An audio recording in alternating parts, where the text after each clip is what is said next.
The trauma bay at Cedar Ridge Regional Medical Center hadn't seen this much blood since the last mass casualty drill, except this was no drill.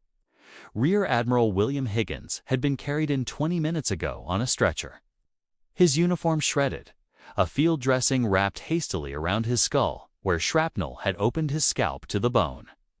The convoy ambush that took his security detail had left him alive by inches, and every doctor in the room understood exactly how thin those inches were.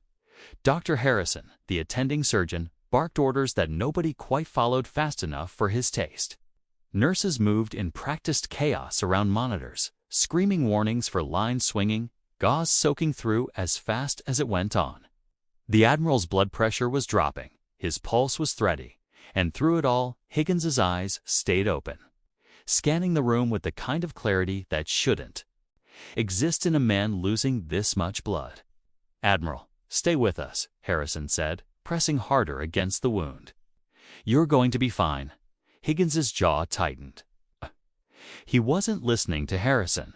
He was listening to the door. Samantha Brooks had been a nurse at this hospital for 6 years. It's quiet, competent, the kind of person who did her job well enough that people forgot she was in the room, which was, in its own way, exactly how she liked it. She'd been paged to Trauma Bay 2 because they needed another set of hands, nothing more. She pushed through the double doors, carrying a fresh crash cart, scrubs still creased from an early shift, hair pulled back tight, expression unreadable. The Admiral's arm shot up, not weakly, not the trembling gesture of a dying man reaching for comfort. It was sharp, deliberate, aimed like a rifle sight directly at Samantha. "Her," Higgins said, voice cracking. "Through blood loss, but carrying the unmistakable authority of 40 years of command. I want her on this case. Only her." The room froze. Harrison turned, confused, glancing between the Admiral's outstretched finger and the nurse standing stunned in the doorway. "Sir, she's not assigned to trauma. I have a full surgical team. I don't care about your team." Higgins's eyes never left Samantha's face. "I only accept Operator Shadow." The words landed like a detonation. Machines beeped. Nobody moved. Dr. Arthur Vance, the young ER physician standing beside Harrison, felt his stomach drop, not from confusion, but from recognition. He'd heard whispers, rumors that made no sense until this exact moment. He looked at Samantha, waiting for her to laugh it off, to say the Admiral was delirious, to prove this was nothing. Samantha didn't laugh. Her hands, still gripping the crash cart, went white-knuckled. Something flickered behind her eyes. Not confusion, but memory, old, buried, and suddenly very awake. "Sir, I think you're disoriented," she said carefully. Her voice, even despite the tremor, Vance swore he could hear underneath it. "I'm a nurse. My name is Samantha Brooks." "Your name?" Higgins said, forcing himself half upright despite Harrison's hands trying to push him back down. "Was Brooks when I signed your extraction.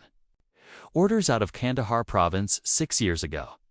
Before that, for 11 months, you were call sign Shadow.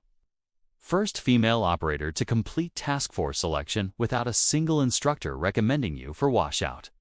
You pulled me and 3 of my men out of a compound that should have been our grave. And you did it while carrying 2 gunshot wounds you never once reported to command." The silence that followed was total. Somewhere down the hall, a monitor alarm chirped and was silenced. Nobody in the trauma bay breathed. Vance stared at Samantha, steady, unassuming Samantha, who brought him coffee on double shifts and never once raised her voice in 3 years of working together, and tried to reconcile her with the words coming out of a decorated Admiral's mouth. It didn't compute. Couldn't. And yet Higgins's certainty was absolute. The kind of certainty that came from a man who had spent his career learning never to forget the people who saved his life. Harrison finally found his voice. "Admiral, respectfully, you've suffered significant blood loss and a head injury. This kind of confusion is completely normal. I have commanded special operations task forces on 4 continents." Higgins snapped, and despite the blood soaking through the fresh dressing on his skull, his voice carried the unmistakable snap of a man used to being obeyed. Instantly. "I know exactly who I am, and I know exactly who is standing in that doorway. Get her hands on me, or get out of my way." Samantha hadn't moved. The crash cart handle was still locked in her grip, her knuckles bloodless. Her breathing shallow and controlled in a way that looked less like panic and more like something else entirely. The stillness of someone running calculations, weighing exposure against necessity, weighing a secret she'd buried for 6 years against a man bleeding out in front of her who clearly wasn't going to stop talking. Vance watched her face change. Whatever war was happening behind her eyes ended in a single breath, released slow and controlled. And when Samantha Brooks stepped forward, the movement was different. Her spine straightened. Her hands, which had been the careful, gentle hands of a hospital nurse 30 seconds earlier, suddenly moved with a precision that made Harrison take an involuntary step back. "Vitals," she said, and her voice had changed too. Flat, commanding, cutting through the chaos like a blade. "Now, I need his last BP reading, blood loss estimate. And I need everyone who isn't holding pressure or handing me instruments out of this bay in the next 10 seconds. Nobody argued. Not even Harrison. If a hidden hero, risking everything to reveal who they really were, has ever given you chills, hit subscribe now, because Chapter 2 is about to show you exactly what Operator Shadow is capable of, and why the truth she's kept buried might be the only thing standing between the Admiral and death. The next 90 seconds moved like nothing Arthur Vance had witnessed in 3 years of emergency medicine. Samantha's hands found the wound beneath the Admiral's dressing with a confidence that had nothing to do with nursing school. She wasn't just stopping bleeding. She was reading the wound the way a demolitions expert reads a device, understanding the trajectory of the shrapnel, calculating exit paths, anticipating complications 3 steps before they happened. Cranial fragment non-penetrating. "But there's a secondary bleed he's not telling you about," she said to Harrison without looking up. "Check his left side, 3rd and 4th ribs. He's been compensating the pain, so you'd focus on his head." Harrison's hands moved to the Admiral's ribcage and his face went pale. A darker bruise had bloomed beneath the torn uniform, subtle enough that in the chaos of the head wound, every doctor in the room had missed it. "How could you possibly?" "Because I've watched him take a hit before and lie about it to keep his team moving," Samantha said. "Some habits don't die." Higgins, despite the blood loss, despite the pain that should have had him unconscious 20 minutes ago, managed something that looked almost like a smile. "Told you," he murmured to Harrison. "Best combat medic I ever served with." Didn't matter that command buried her files so deep, half the Pentagon doesn't know her real name. The room absorbed this in stunned silence. Machines humming, 4 bags swaying gently on their poles. Samantha worked in silence for a moment, packing the secondary wound, calling out numbers, stabilizing what needed stabilizing. And only when the Admiral's vitals began to climb back toward something survivable did she finally speak again. "Kandahar was supposed to stay buried," she said quietly, not looking at anyone in particular. "That's the deal you make when you leave that life. You disappear. You become someone boring, someone safe. I didn't save you so you could blow 6 years of that in 1 sentence, sir. I owed you the truth," Higgins said, wincing as Harrison adjusted the new dressing.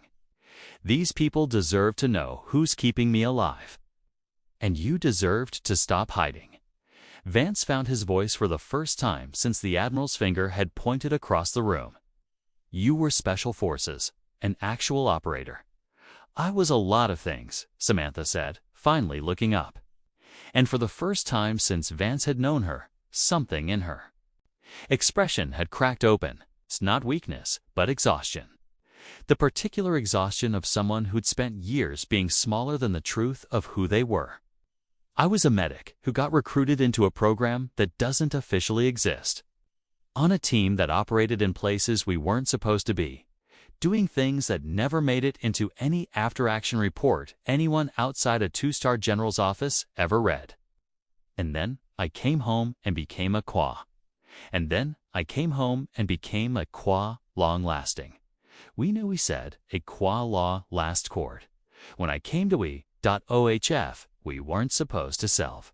We knew we said, we knew we said, we knew we said.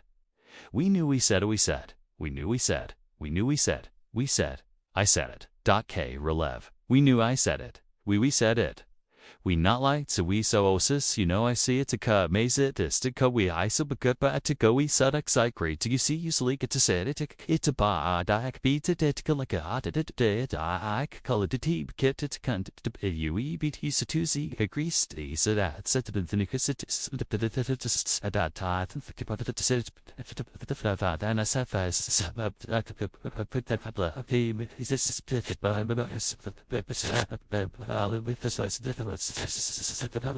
Nurse, because after 11 months of watching people die in my hands in the worst places on earth, I wanted to spend the rest of my career watching them live in a hospital hallway in North Carolina instead. The trauma bay had gone entirely silent except for the steady, strengthening beep of Higgins's heart monitor. A sound that, 20 minutes ago, had been sprinting toward catastrophe and was now settling into something almost peaceful. Harrison, humbled in a way few surgeons ever willingly admitted to, stepped back from the bed entirely. I've been practicing medicine for 18 years, he said slowly.